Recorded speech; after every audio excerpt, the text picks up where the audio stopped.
right, so it was a great presentation, Uzi. I think a lot of insights into building a scalable startup, which is something that many people in this room would like to do.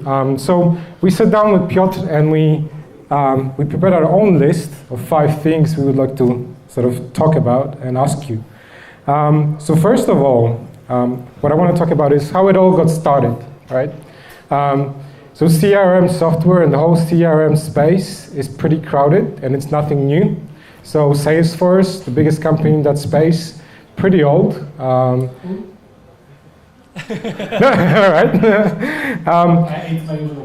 Right. So the first thing that I wanted to ask is about the inspiration. So why, out of all the different ideas, did you choose this idea? This mark? Yeah, so I owned a web agency before that, before starting Base back in Israel. And at some point we had enough business going on, enough leads coming in, and we needed a tool to start managing our sales. And we ended up using Salesforce. And I looked at it and I said, that doesn't make sense, right? There should be a better product than that, but there wasn't. And I'm a product person, so I thought, oh, why not? I can build a better product. And this was kind of the initial, the initial thinking. In some sense, it's nice because it's naive. I always mention Daniel Ek from Spotify, who didn't know that they'll have to pay for the licenses to stream the music. He says, oh, we'll start this music company and everybody will stream music to each other. It sounds cool. And he says if he had known that they'll have to pay for the licenses, he'd never start Spotify, right? So it's a good thing. Sometimes it's just kind of good to not know what you don't know, right? And this was really kind of scratching my own pain. Okay. And from that point, how did you get started? Because you didn't start on your own, right? How did you go about finding people to work with, to start a company with, and choose them?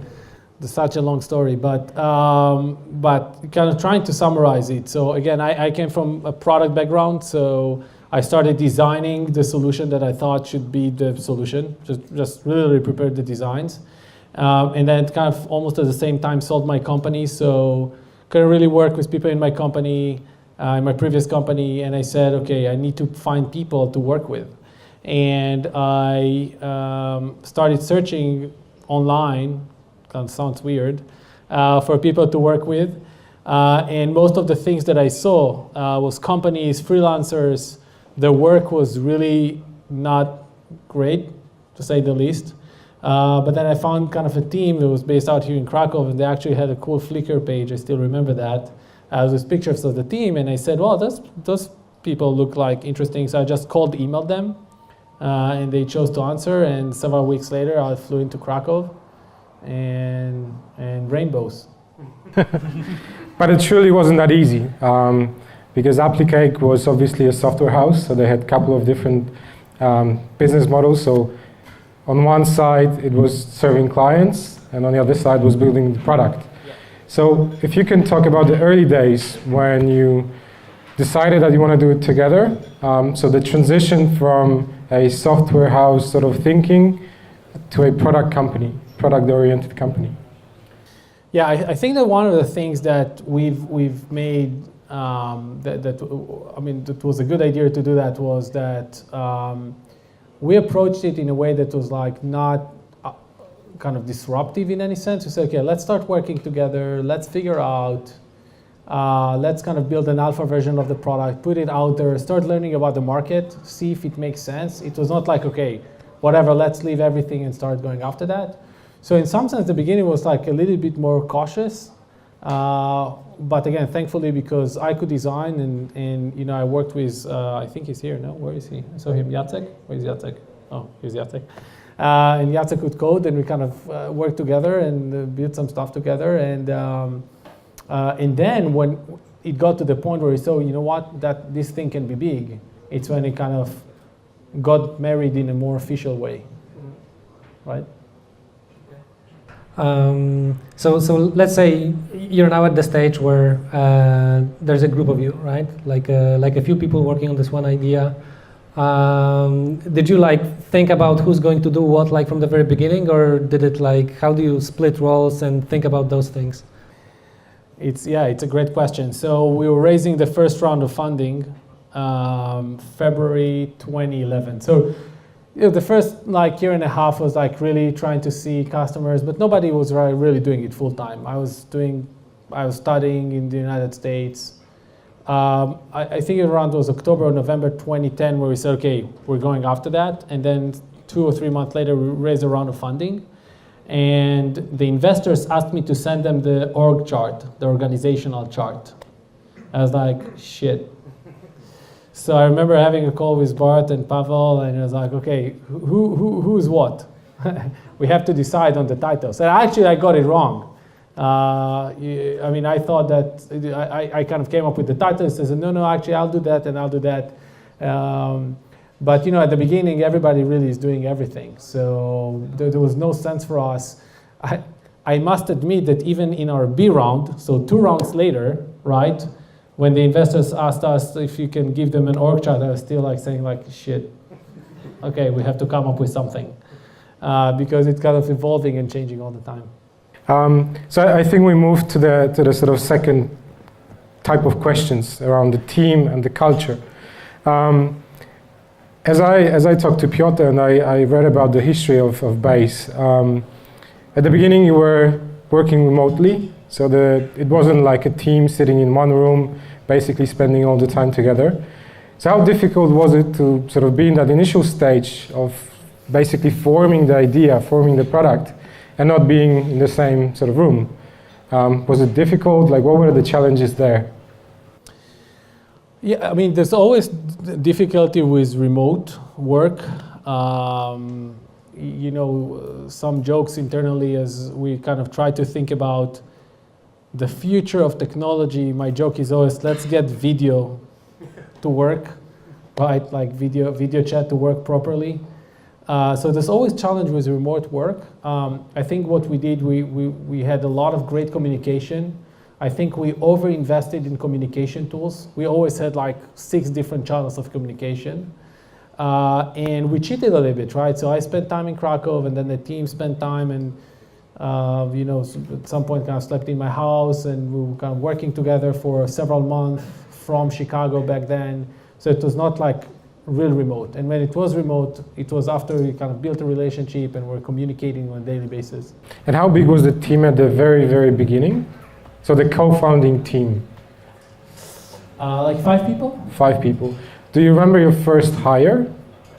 Who was the first person hired at Base? So there's Jacek, right? And there was Marcin Bundu. Bundu is here. Bundu is there.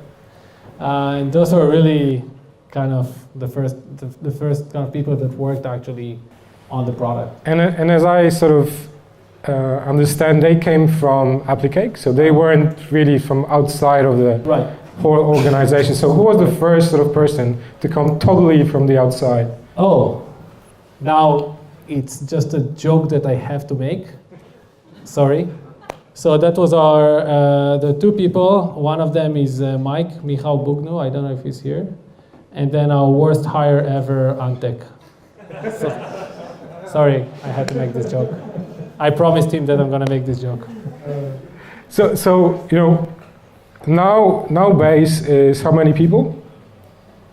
135. All right. So how do you take a company from 5 people to 135? What's the biggest challenge there?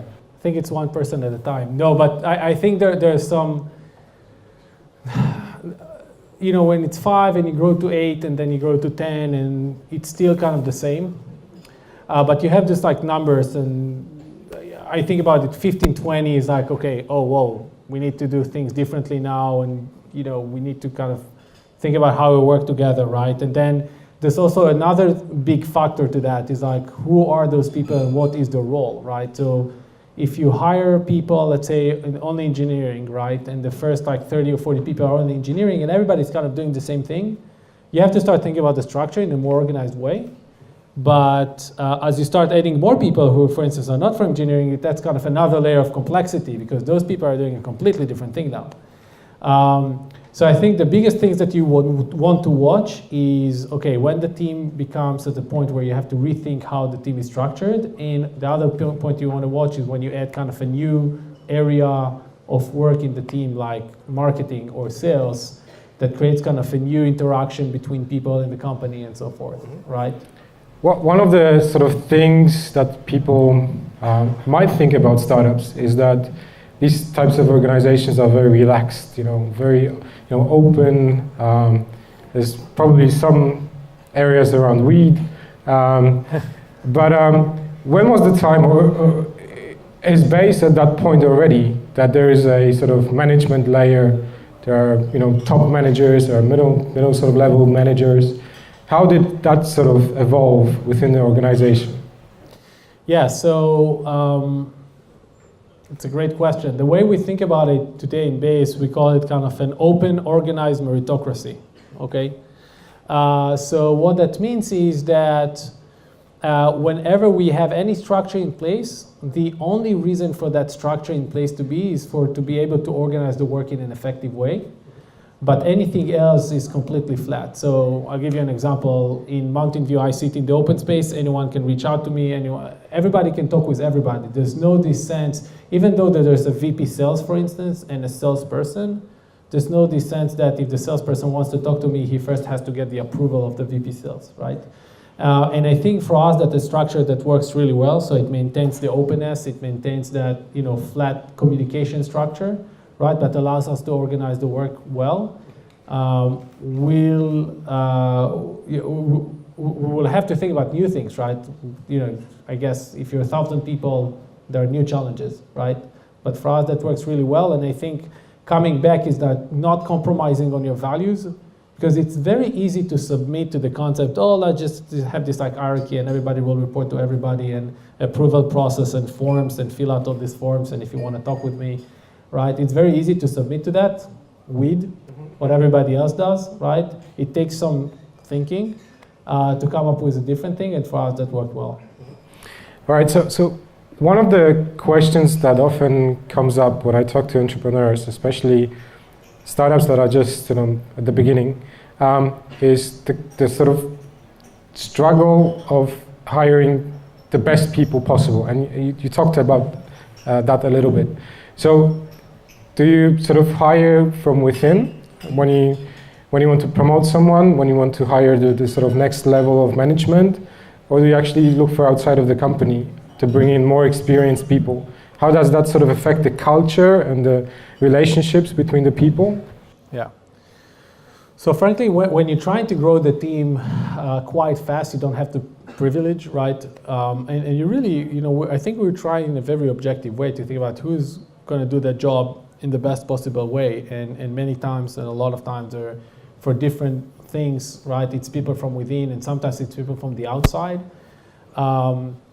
But I think as it comes to hiring, I mean, what you said is it's true. It's very hard, especially when you have a lot of pressure to grow fast. It's very hard to not compromise. So for me, up until today, I interview every single person who joins the company, which is kind of becoming harder. But I do see myself doing that for many years to come, or at least as long as it's possible, because it's extremely important to make sure, because there's pressure to grow fast, and you want to make sure that the people that come in kind of have the same set of values and principles of other people in the company. Okay. I wanted to refrain from asking like hiring questions for obvious reasons, but like, did you ever had like pressure or thought about actually moving away out of Krakow, like actually having a team in one place, let's say somewhere else? Was that a factor, and if so? So again, if I'm a very analytical and realistic person in that sense. So it's clear to me that at some point we'll have to do it, right? But going back to the challenges with remote work, right? You kind of want to eliminate the amount of like how many offices that you have, right? The more offices you have, it's a little bit harder, right? So for us, we're making a big effort to keep growing within Krakow, right? We did hire 2 data scientists in the Bay Area, right? Because we know that in the Bay Area there's a lot of talent. So I think that at some point that will happen. But I think there's a lot of great people staying in Krakow that we can hire. Mm-hmm.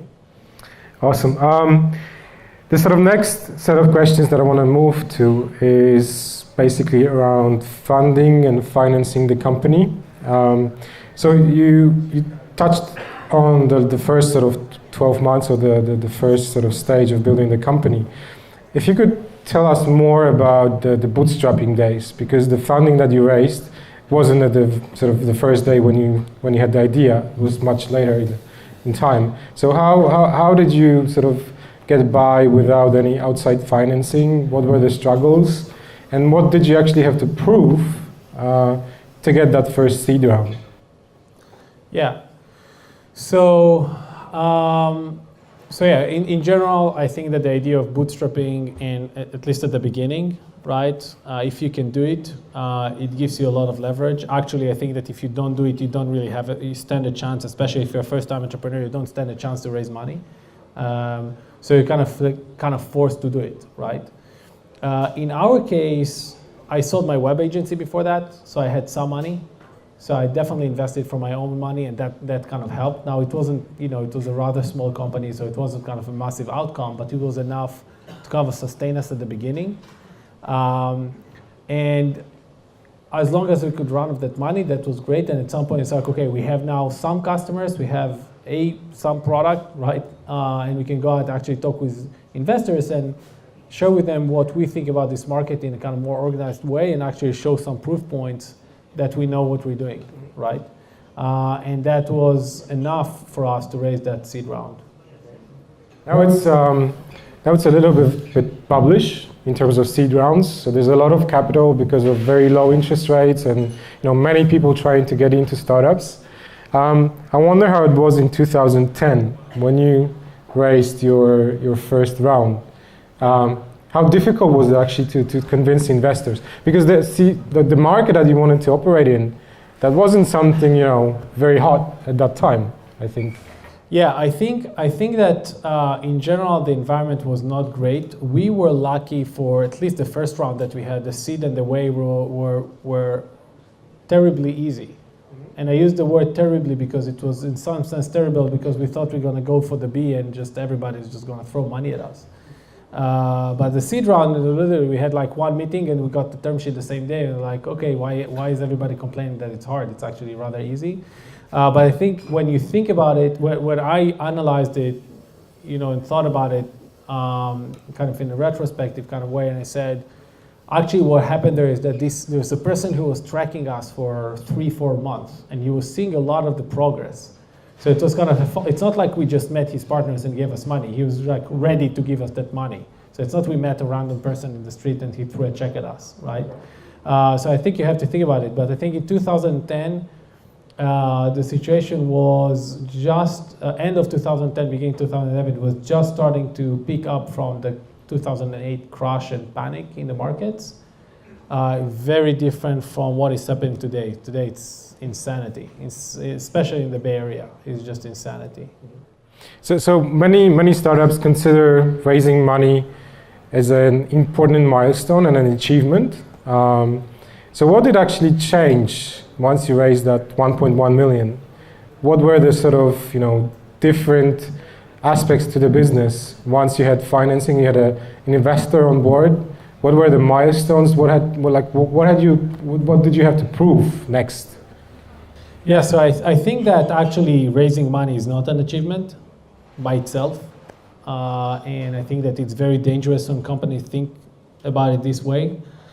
In our case, in the kind of software that we're building, the only achievement is having more customers and bigger customers. I'm quite sure that every single day after we raise a round of money, I sent an email to the team writing to everyone, just pretty much trying to say, okay, nothing happened, still a lot of work in front of us, because for me, it's just an enabler to get to the next step, right? So this is internally within the company. Externally, it creates a kind of expectation that, okay, you got some money, you have extra ability to execute, and you have to show that you're making progress from one round to the other, right? So it's created this kind of almost external pressure, right? But I think that great companies do not need the external pressure. They have enough their own internal pressure and willingness to do great things, right? Their mindset is not, oh, raised money, so we better work hard now, right? Okay. And how do you choose investors and how do you work with them? I mean, is there have you learned throughout the rounds and the meetings with investors that this is the right way to do it, this is the wrong way to do it? And what do you expect from them?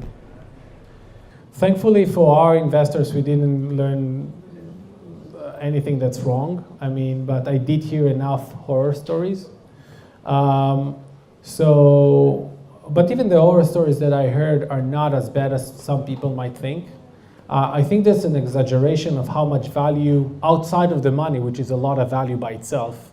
There's an exaggeration of how much value investors add, and there's also an exaggeration of how risky it is to choose the wrong investor. So I think when you go, you want to see somebody who understands what you're doing, who appreciates what you're doing, and that you think you can work with them. If they give you a lot of added value on top of the money, that's great. If not, that's fine as well. Nobody is going to figure it out for you. You have to figure it out yourself, and you have to work hard yourself.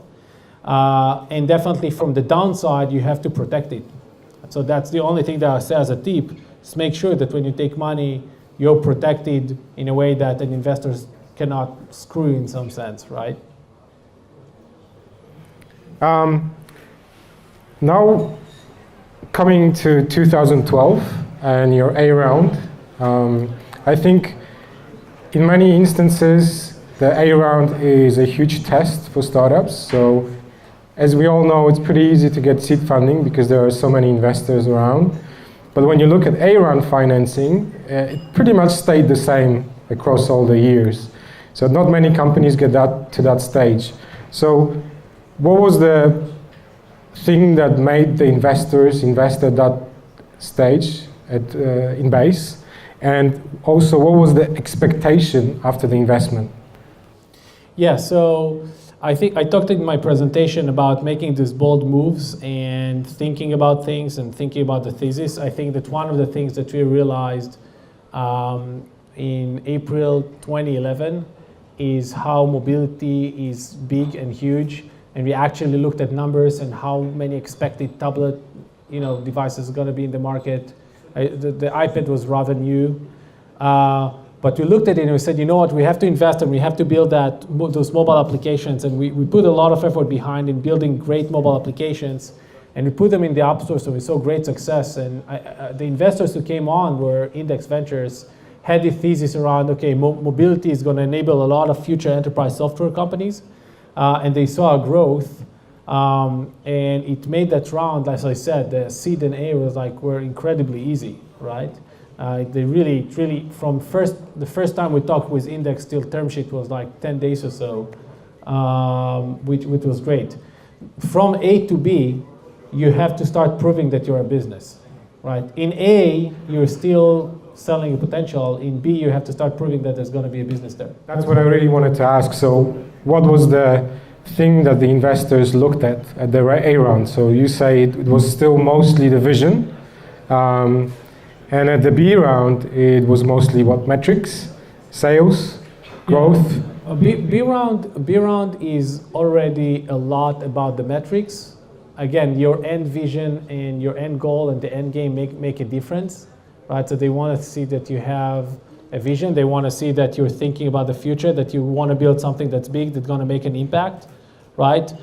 But you remember we talked about the idea I talked about in the presentation about the idea that numbers don't lie.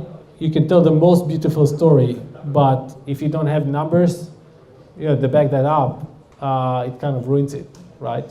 So at the B level, it's already like, okay, got it, gonna be a big business. Can you show us what you've got, what you've done so far in terms of actual revenue? Again, in enterprise software companies. So let's move on to talking about building the product, basically, like generating value. Can you tell us how your understanding and vision changed from like the initial idea to how you see it right now? And how do you recognize the moment where you see like, okay, what we're doing is not right, we actually need to do something else? Yeah. So, well, as I mentioned before, you have to have a thesis, and it's kind of an ever-evolving thesis, right? And I think the best way in which your thesis and your idea evolves is by working with customers and understanding how customers use your product, what they can achieve with your product, and that kind of helps you think about what are the other things that I can do for those people to really enable them, right? So I think for us, at some point, a lot of things connected around wow.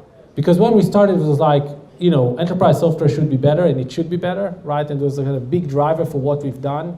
And it should be on all platforms with a great user experience, right?